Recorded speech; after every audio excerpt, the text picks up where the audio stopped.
स्वः तत्सवितुर्वरेण्यं भर्गो देवस्य धीमहि धियो यो नः प्रचोदयात्।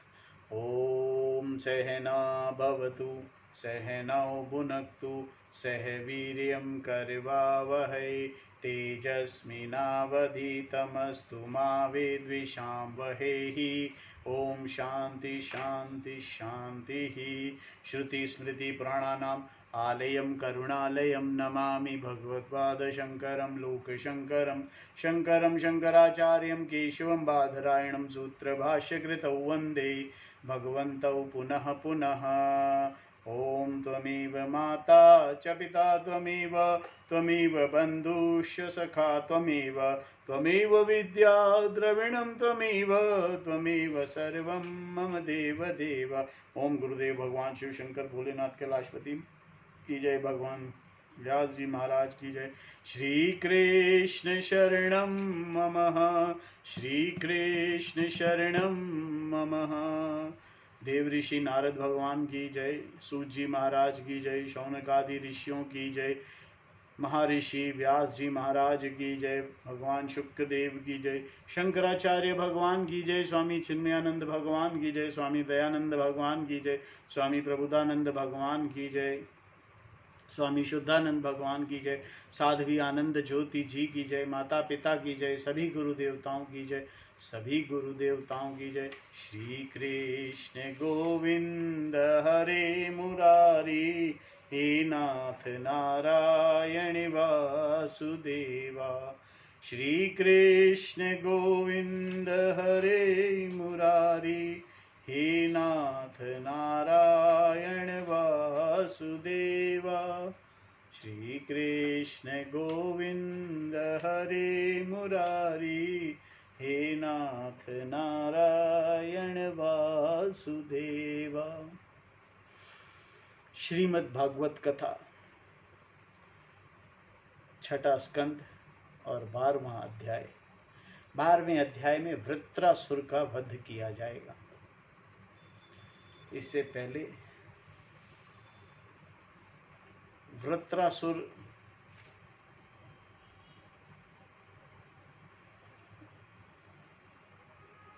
विश्वरूपा का भाई है।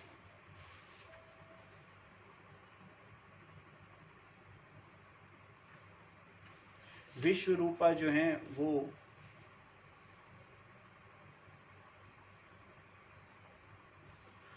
देवताओं के गुरु बने थे। जब बृहस्पति जी देवताओं से नाराज हो गए थे तो विश्वरूपा को उन्होंने गुरु के रूप में स्वीकार किया, क्योंकि विश्वरूपा जो हैं उनके पिता थे एक महर्षि और माता थी असुर योनि से। तो वो क्या कर रहे थे कि असुर जब देवताओं का यज्ञ कर रहे थे तो एक आहुति देवताओं की डालते थे, दूसरी चुपके से असुरों की भी डाल देते थे।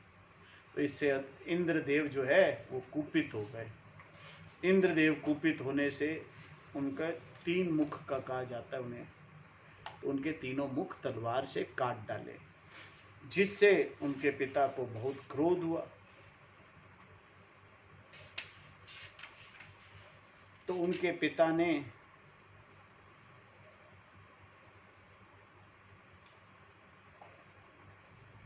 उनके पिता त्वष्टा ऋषि जो थे उन्होंने तप करके और एक और भयंकर महाभयंकर रूप वाला पुत्र उत्पन्न किया, जिसने विश्वरूपा का बदला लेने के लिए विश्वरूप का बदला लेने के लिए देवताओं से युद्ध किया।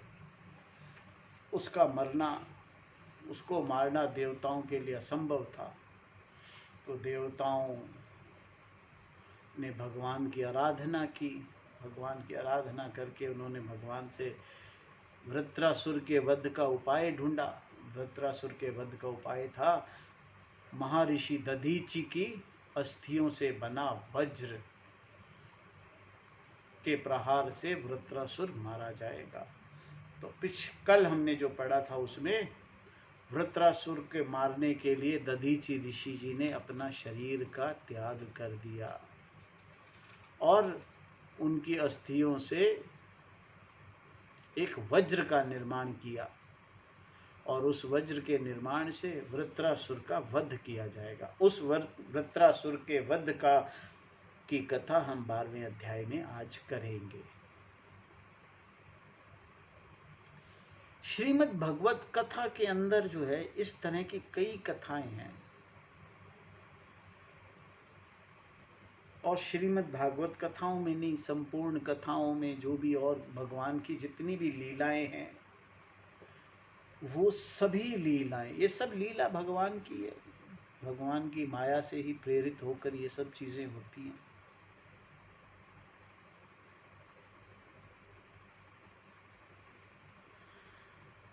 और इन सब लीलाओं के पीछे जो मुख्य उद्देश्य है भगवान का, वो मुख्य उद्देश्य है धर्म की स्थापना करना। हर कथा, हर कहानी के पीछे एक ही उद्देश्य है, धर्म की स्थापना करना। और धर्म क्या है ये जानना बहुत जरूरी है। हर कथा, हर कहानी, हर कहानी के पीछे धर्म क्या है इस बात को जानना जरूरी है। हर कहानी में धर्म को जानने का उपाय है, उद्देश्य है, और वो क्या चीज है, धर्म क्या है ये समझना जरूरी है। तो धर्म क्या है? हम सब बहुत बातें करते हैं कि धर्म ये है, सत्य बोलना धर्म है, अहिंसा धर्म है, माता पिता की सेवा करना धर्म है, गुरु की सेवा करना धर्म है, गृहस्थ आश्रम की सेवा करना धर्म है, अतिथियों का सत्कार करना धर्म है, इसी प्रकार देश की सेवा करना धर्म है।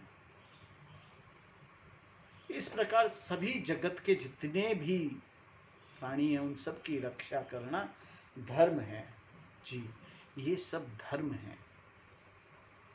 पर इन सब धर्मों के पीछे एक मेन धर्म है, जो मेन बात है वो है ईश्वर को जानना। जो प्रमुख धर्म है वो है ईश्वर को, अपने आप को ईश्वर रूप में जानना, इस जीव को ईश्वर रूप में जानना धर्म है।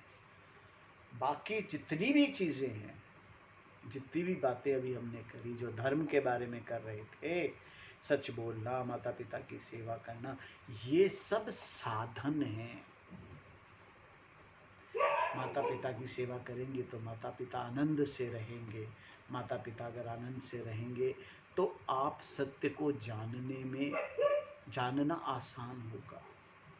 माता पिता, बच्चे, स्त्री, आपके आस पड़ोस में, आपके देश में शांति रहेगी तो आप सत्य को जानने के लिए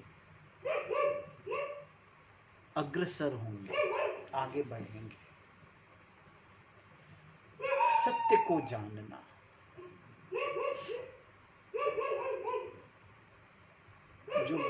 जो त्रुटि हमारी दृष्टि में हमने इसको शरीर बांध रखा है, ये है ना, इस त्रुटि को दूर करना ही ज्ञान है। इस त्रुटि को जानना ही धर्म है और ये ज्ञान प्राप्त करना ही धर्म है। बाकी जितनी भी कार्य हैं, जितने भी कर्म हैं, ये सारे कर्म साधन हैं। और अक्सर चाहे वो रिचुअल हो, पूजा पाठ हो, चाहे वो किसी तरह का हवन हो, यज्ञ हो, वो सब के सब परमात्मा को जानने का साधन है। सब के सब जितने भी कर्म हैं वो परमात्मा को जानने के साधन हैं।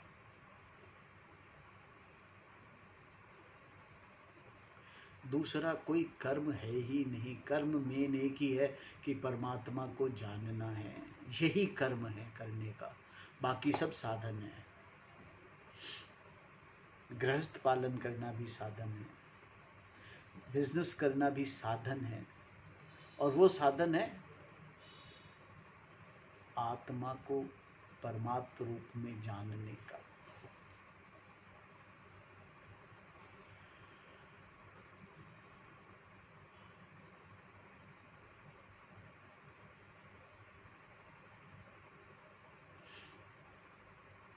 इसके सिवा दूसरा न तो कोई कर्म है और न ही कोई धर्म है।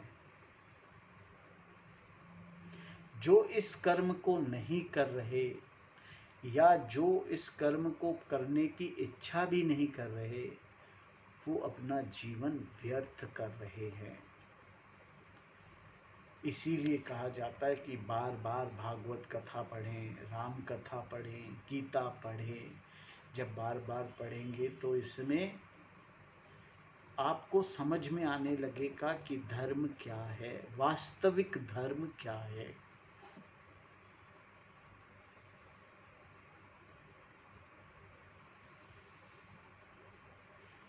इस संपूर्ण भागवत कथा का एक ही उद्देश्य है, और वो उद्देश्य है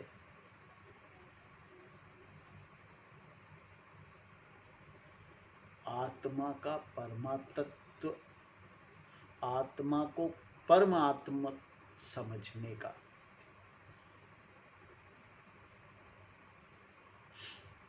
कि आत्मा किस प्रकार परमात्मा ही है, दूसरा कोई उद्देश्य नहीं। इन कहानियों के पीछे, इन कथाओं के पीछे यही उद्देश्य है कि आत्मा ही परमात्मा है, यह जानना है। संपूर्ण धर्म, संपूर्ण शास्त्र का सिर्फ एक ही उद्देश्य है, और वो उद्देश्य है परमात्मा को जानना, ईश्वर को जानना। और ईश्वर को जानने का मतलब है अपने आप को जानना। मैं ही संपूर्ण हूं।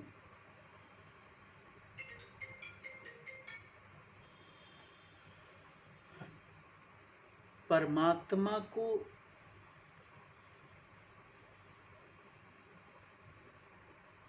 अपने आप को संपूर्ण जानना ही परमात्मा को जानना है।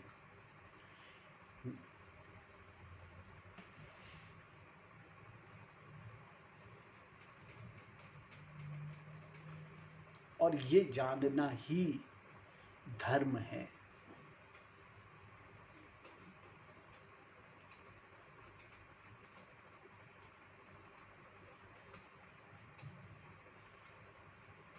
क्या बहुत सी चीजें हैं जिससे ये ये समझने के लिए, इस समझ को समझने के लिए बहुत से शास्त्र की जरूरत है समझाने के लिए। इसीलिए ये अलग अलग विभिन्न कहानियों, कथाओं के द्वारा समझाई जाती है बात। ऐसे सिंपली बोल दिया मैंने और आप समझ लें, ऐसा मुमकिन नहीं है। तो इसके कई एग्जाम्पल, कई तरीके के उपायों से ये समझाई जा। इसमें भागवत कथा एक महान ग्रंथ है जिसके द्वारा ये बात समझाई जाती है। और दूसरा इसका ग्रंथ है श्रीमद् भागवत गीता है, रामायण है, और अनेकों उपनिषद हैं जिनमें ये बात बहुत गहराई के साथ समझाई गई है। और ये शास्त्र बार बार बार बार बार बार पढ़ने पड़ते हैं, बार बार समझने पड़ते हैं। जब तक पूर्ण तरीके से समझ नहीं आएगा ना, तब तक ज्ञान नहीं होगा। शब्द का ज्ञान तो हो जाएगा, शब्द तो आ जाएंगे, सेंटेंस तो इतना सही है ना, एक ही तत्व त्वमसि, अहम ब्रह्मासि। शब्द नहीं समझना, और समझ वो हो जाना, ब्रह्म हो जाना है, जो बार बार बार बार सुनना, पढ़ना, समझना, पड़ता है। इसीलिए बार बार ये कथाएं पढ़नी पड़ती हैं। ये जितने भी राक्षस कहे गए हैं ये सब क्या है? ये हमारे मन के अंदर विचलित चंचलता जो है ना, वो है, ये उन्हीं को दर्शाते हैं। भगवान ज्ञान के द्वारा इन्हें बार बार मारते हैं, फिर ये खड़े हो जाते हैं, फिर मारते हैं, फिर खड़े हो जाते हैं। कभी वासना के रूप में खड़े हो जाते हैं, कभी मन की अस्थिरता के कारण खड़े हो जाते हैं। इनको समझना पड़ता है, बार बार समझना, मन को स्थिर बनाना, बुद्धि को स्थिर बनाना। तो 12वें अध्याय में वृत्रासुर का वध, श्री सुखदेव भगवान कहते हैं, राजन, वृत्रासुर रणभूमि में अपना शरीर छोड़ना चाहता था, क्योंकि उसके विचार में इंद्र पर विजय प्राप्त करके स्वर्ग पाने की अपेक्षा मरकर भगवान को प्राप्त करना श्रेष्ठ था। भगवान को प्राप्त करना, राक्षस, देखो ये तो मेन बात है कि इंद्र को मारकर राजपद नहीं लेना, इंद्र को मार करके कोई स्वर्ग का पद नहीं लेना, बल्कि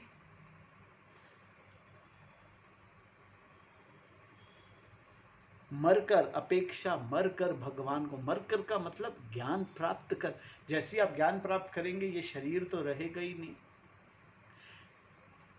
होते हुए भी नहीं रहेगा, कहने का मतलब है होते हुए भी नहीं होगा, क्योंकि आप ये शरीर नहीं है, ये जानना है ना। जैसे आप जान जाएंगे ये शरीर आप नहीं हैं, तो फिर ये शरीर कहाँ है? शरीर रहेगा, इसे बार बार समझना पड़ेगा। देखिए मेरे कहने से, सिर्फ मात्र कह देने से ये बात समझ नहीं आएगी। तो मरकर भगवान को प्राप्त करना, ज्ञान के द्वारा भगवान को प्राप्त करना श्रेष्ठ है। इसीलिए जैसे प्रलय कालीन जल में केटभासुर भगवान विष्णु पर चोट करने के लिए दौड़ा था, वैसे ही वह भी त्रिशूल उठाकर इंद्र पर टूट पड़ा। इन ग्रंथों के एक एक शब्द, मैं भी एक एक शब्द नहीं एक्सप्लेन कर रहा हूं, एक एक शब्द ब्रह्म शब्द है, एक एक वाक्य ब्रह्म वाक्य है। अगर एक एक शब्द, एक एक वाक्य अगर हम समझने समझाने लगे, ये तो खुद ही पढ़ने से समझ आएगा। आप खुद पढ़ेंगे, एक एक शब्द को समझने का प्रयत्न करेंगे, अनेकों शब्द आपको समझ आएंगे, अनेकों नहीं भी आएंगे, उसके लिए गुरु लोग हैं, आप उनसे प्रश्न कर सकते हैं। गुरु लोग जो महान ज्ञानी हैं, गुरु का ज्ञानी होना, जब तो वो आपके प्रश्नों का उत्तर दे पाएंगे, और आप पढ़ेंगे तभी आप उनको पॉइंट आउट कर पाएंगे, तभी आप भेद समझ पाएंगे एक सही गुरु के अंदर और एक सिर्फ कथाकार के अंदर फर्क कर पाएंगे। कथा करनी अलग बात है, और कथा में से ज्ञान निचोड़ निकालना अलग बात है। इसके हर वाक्य, हर शब्द में ज्ञान छुपा है। मैं भी हर शब्द और हर वाक्य को यहाँ पर बोल नहीं सकता, हर वाक्य की व्याख्या नहीं कर सकता, क्योंकि ये ऐसा भयंकर ज्ञान है, इतना भयंकर शब्द, इसमें हर हर हर हर लाइन, हर अक्षर संपूर्ण ज्ञान से भरा हुआ है। हर बात में ज्ञान है, हर बात में ज्ञान है। ऐसी कोई बात ही नहीं है जिसमें ज्ञान न हो। हम कई बातें ऐसी, कई चीजें छोड़ देते हैं, उसके पीछे कारण ये कि वो बहुत लाइट है। जो गूढ़ता जिसमें, वैसे तो गूढ़ता सभी पूर्ण ही है, हर शब्द पूर्ण है अपने आप में, और अपने स्वरूप को कोई शब्द नहीं, किसी शब्द से व्याख्या नहीं हो सकती। पूर्णता की व्याख्या किसी शब्द से, पूर्ण भी अपूर्ण है। जब मैं अपने स्वरूप के पूर्णत्व की बात करता हूँ, तो उसमें वो पूर्ण शब्द भी, जो शब्द है ना, वो भी अपूर्ण है, क्योंकि मैं पूर्ण हूँ, आत्मा पूर्ण है, पूर्ण परमात्मा। परमात्मा शब्द भी उसमें हल्का है, शब्द भी नहीं है, क्योंकि ये शब्द से परे है।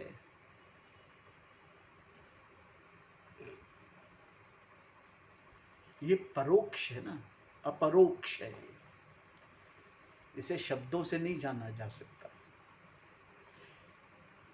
बाकी जितनी भी चीजें हैं ना, वो सब शब्दों से समझाई जा सकती हैं। ज्ञान के लिए शब्द नहीं है, ज्ञान तक शब्दों से जाया जाता है और फिर ज्ञान हो जाता है। इसीलिए जैसे प्रलयकालीन जल में केटवासुर भगवान विष्णु पर चोट करने के लिए दौड़ा था, वैसे ही वह भी त्रिशूल उठाकर इंद्र पर टूट पड़ा।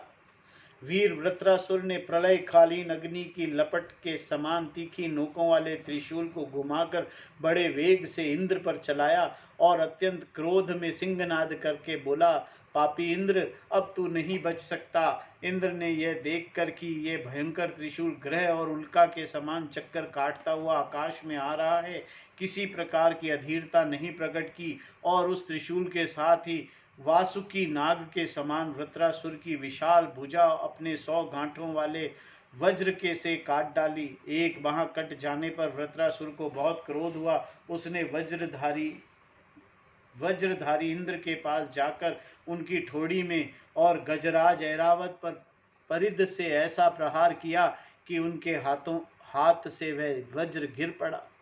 वृत्रासुर के इस अत्यंत अलौकिक कार्य को देखकर देवता, असुर, चारण, सिद्धगण आदि सभी प्रशंसा करने लगे, परंतु इंद्र का संकट देखकर वह लोग बार बार हाय हाय कहकर चिल्लाने लगे।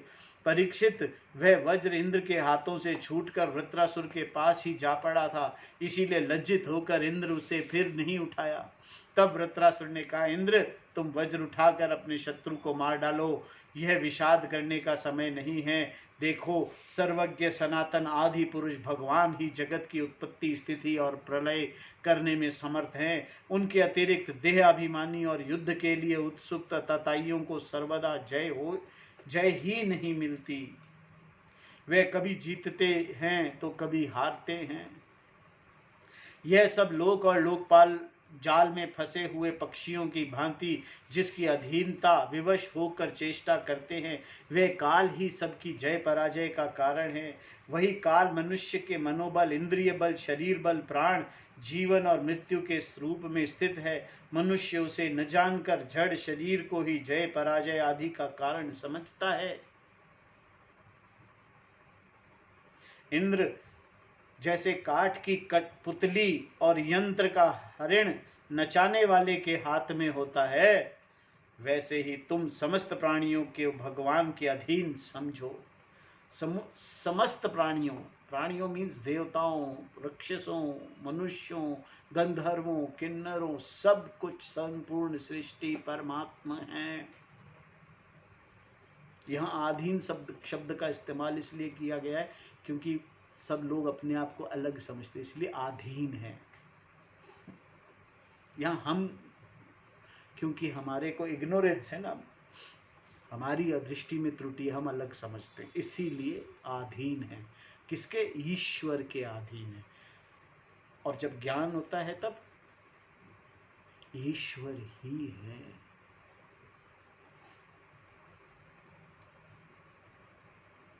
भगवान की कृपा प्रसाद से बिना पुरुष, प्रकृति, महतत्व, अहंकार, पंचभूत, इंद्रियां और अंतःकरण चतुष्टय, यह कोई भी इस विश्व की उत्पत्ति आदि करने में समर्थ नहीं हो सकते।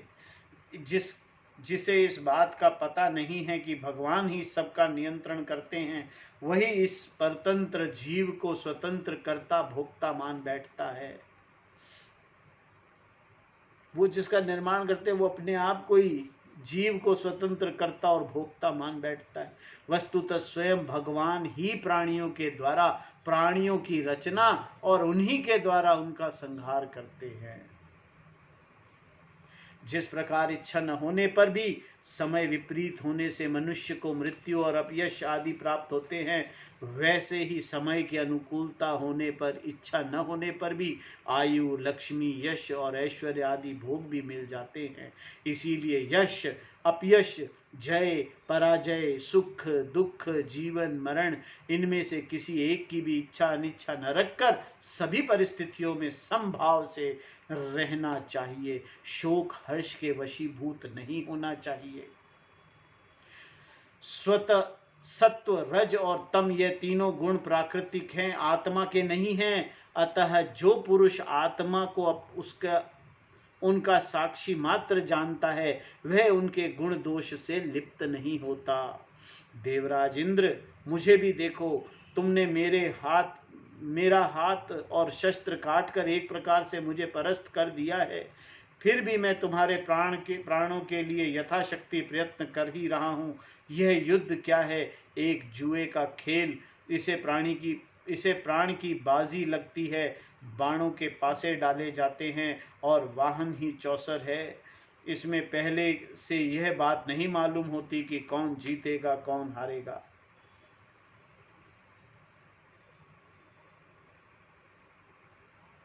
श्री सुखदेव भगवान कहते हैं, परीक्षित, वृत्रासुर के सत्य एवं निष्कपट वचन सुनकर इंद्र ने उसका आदर किया और अपना वज्र उठा लिया। इसके बाद बिना किसी प्रकार का आश्चर्य किए मुस्कुराते हुए कहने लगे।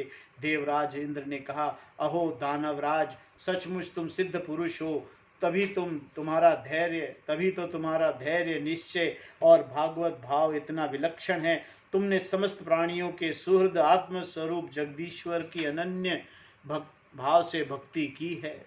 अवश्य ही तुम लोगों को मोहित करने वाली भगवान की माया को पार कर गए हो, तभी तो तुम आसुरोचित भाव छोड़कर महापुरुष हो गए हो। अवश्य ही यह बड़े आश्चर्य की बात है कि तुम रजोगुणी प्रकृति हो तो भी विश्व सत्य रूप भगवान वासुदेव में तुम्हारी बुद्धि दृढ़ता से लगी हुई है। जो परम कल्याण के स्वामी भगवान श्री हरि के चरणों में प्रेममय भक्ति भाव रखता है, उसे जगत के भोगों की आवश्यकता है क्या आवश्यकता है? जो अमृत के समुद्र में विहार कर रहा है, उसे क्षुद्र खड्डों के जल से प्रयोजन ही क्या हो सकता है? श्री सुखदेव भगवान कहते हैं, परीक्षित, इस प्रकार योद्धाओं में श्रेष्ठ महापराक्रमी देवराज इंद्र और वृत्रासुर धर्म का तत्व जानने की अभिलाषा से एक दूसरे से बातचीत करते हुए आपस में युद्ध करने लगे। राजन, अब शत्रुसूदन वृत्रासुर ने बाएं हाथ से फौलाद का बना हुआ एक बहुत भयावान परिध उठाकर आकाश में घुमाया और इंद्र पर प्रहार किया, किंतु देवराज इंद्र ने वृत्रासुर का वह परिध तथा हाथी की सूंड के समान लंबी भुजा अपने 100 गांठ वाले वज्र से एक साथ ही काट गिराई। जड़ से दोनों भुजाओं के कट जाने पर वृत्रासुर के बाएं और दाएं दोनों कंधों से खून की धारा बह निकली। वह उस समय ऐसे जान पड़ता था मानो इंद्र के वज्र की चोट से पंख कट जाने से कोई पर्वत ही आकाश से गिरा हो। अब पैरों से चलने फिरने वाले पर्वतराज के समान अत्यंत दीर्घकाय वृत्रासुर ने अपनी ठोड़ी को धरती से ऊपर के होठों को स्वर्ग से लगाया तथा आकाश के समान गहरे मुंह, सांप के समान भयावनी जीभ एवं मृत्यु के समान कराल दाढ़ों से मानो त्रिलोक को निगलता हुआ, पैरों की चोट से पृथ्वी को रांधता हुआ, प्रबल वेग से पर्वतों को उलटता पलटता वह इंद्र के पास आया और उन्हें वाहन ऐरावत हाथी सहित इस प्रकार लील गया जैसे कोई परम पराक्रमी और अत्यंत बलवान अजगर हाथी को निगल जाए। प्रजापतियों और महर्षियों के साथ देवताओं ने जब देखा कि वृत्रासुर इंद्र को निगल गया, तब तो वह बड़े अत्यंत दुखी हो गए और हाय हाय कर बड़ा अनर्थ हो गया ऐसा कहकर विलाप करने लगे। बल दैत्य का संहार करने वाले देवराज इंद्र ने महापुरुष विद्या नारायण कवच से अपने को सुरक्षित कर रखा था और उनके पास योग माया का बल था, इसीलिए वृत्रासुर के निगल लेने पर भी उसके पेट में पहुंचकर वह मरे नहीं। उन्होंने अपने वज्र से उसकी कोख फाड़ डाली और पेट से निकलकर बड़े वेग से पर्वत शिखर के समान ऊंचा सिर कर डाला। सूर्य आदि ग्रहों के उत्तरायण दक्षिणायन गति में जितना समय लगता है, उतने दिनों में अर्थात एक वर्ष में वृत्रवध का योग उपस्थित होने पर घूमते हुए उसे तीव्र वेगशाली वज्र ने उसकी गर्दन को सब ओर से काटकर भूमि पर गिरा दिया। उस समय आकाश में दुदुम्बियां बजने लगी। महर्षियों के साथ गंधर्व सिद्ध आदि वृत्रघाती इंद्र को पराक्रम सूचित करने वाले मंत्रों से उनकी स्तुति करके बड़े आनंद के साथ उन पर पुष्पों की वर्षा करने लगे। शत्रु दमन परीक्षित उस समय वृत्रासुर के शरीर से उनकी आत्म ज्योति बाहर निकली और इंद्र आदि सब लोगों के देखते देखते सर्वलोकातीत भगवान के स्वरूप में लीन हो गई, एक हो गई। वृत्रासुर भी भगवान में लीन हो गया। ये ज्ञान है। किस प्रकार लीन होते हैं? ज्ञान होने से लीन होते हैं, भगवान में लीन होते हैं, नहीं तो जन्म मृत्यु के चक्कर में पड़े रहते हैं। इस तरह वृत्रासुर का वध हुआ। हरि ओम तत्सत। ओम नमो भगवते वासुदेवाय। अब 13वें अध्याय में इंद्र पर ब्रह्म हत्या का आरोप लगेगा, जिसे हम कल करेंगे। आज की कथा को हम यहीं विराम देते हैं और 13वां अध्याय हम कल करेंगे। ओम नमो भगवते वासुदेवाय। ओम नमो भगवते वासुदेवाय। श्री कृष्णाय गोविंदाय गोपालाय।